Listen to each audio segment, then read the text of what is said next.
Keith, welcome back to the Cloud County ground. It's an honour to welcome you back. Obviously you're here speaking at our first members Christmas lunch. Now, as we were just saying, you've not been a regular visitor in the past 20 years or so. How many times have you been here? It's probably been about 6 actually over the course of the 20 years, and because obviously things change and regimes change, and it's not my time anymore, and it's important to let the players of today have their say, and also the members to look at the new players. So that's why. Yeah, and we can come on to the players of today in just a second, and we'll focus on yourself for a minute. Tell us about some of the memories that this ground holds for you. There's been some fantastic memories. I started I first played my first championship game, first county championship in 1971, which is going back a long time.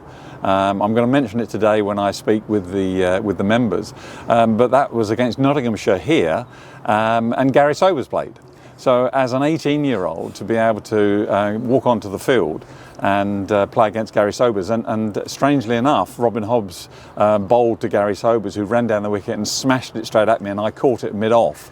And up until that point, I didn't realise how hard professional players hit the ball. I managed to hang on to it, much to the delight of Hobbs and the rest of the team.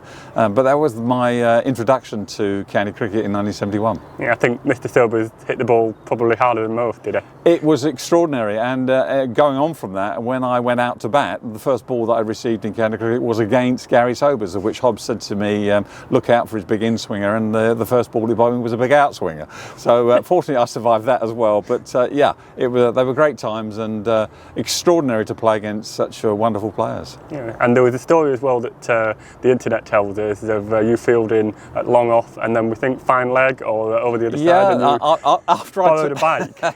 After I turned pro in 1972, obviously those people who remember those days will always think about Essex being a very fun-loving side, and Brian Taylor was captain. We played at Burton-on-Trent. There was only 9 people watching, because I counted them, and I was going from third man to third man, and after about an hour and 15 minutes I thought, I can't be having this. And there was a guy next to me who had a 26-inch wheel bike, and the saddle was, he looked like Lassie Viren. Those were people who remember the Finnish runner. He was very tall with a beard, and I said, can I borrow your bike? And he looked at me in absolute aghast, and I jumped on this bike and off I went, and I started to ride. The first person to see me was Hobbs again, who absolutely roared with laughter at what was going on. And strangely enough, as I got to the edge of the square, I fell off it because my studs got stuck in the chain.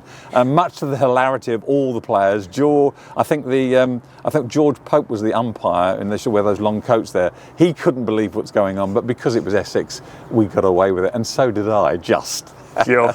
And talking of that team then, obviously the fun-loving thing, also very successful. Obviously you were part of that team that won this club's first county championship title in 1979. How pleasing has it been for you to see a continuity of that success in recent years, winning titles again? Well, I think it's great because we won the first title in 1979, as you say. It was 103 years, and then it followed on a month later. We won the first championship, and it was extraordinary. I mean, that time was where Essex really came to the fore, and what it proved was it wasn't just about the old style of cricket. It was about a new style of cricket where the enthusiasm, young players who they could field, they could do bat and bowl as well, and to see that carried on through the time that I finished. I mean, I finished in '86, but Essex have carried on making those changes throughout time, and you can see today that they are an extraordinarily good side. Yeah, and you're a local as well, of course, and on the subject of younger players, this club's always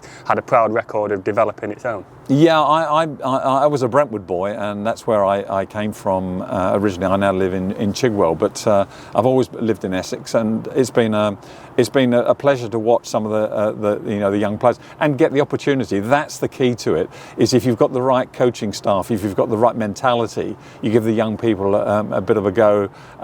They will generally come to the fore, and some of the players out there are very good. Yeah, and Keith, well, it's been a pleasure to speak to you. Just one final question: is there anything else that you'd want to share or say? Obviously, being back here, not a very regular visit, but anything else you might want to say? Well, it's changed so much. I mean, the ground is now looking as good as it's ever been. There used to be a hospital on the left-hand side. That's now gone. All the houses have gone and been redeveloped as well. The only thing I will say is that I noticed that there is a Alistair Cook stand there. What you must remember is that there used to be a Keith Pont drinking club, which was right next to that for about 5 years as well. And I don't know where they've all gone to, but that was always a pleasure for me to see when I turned up.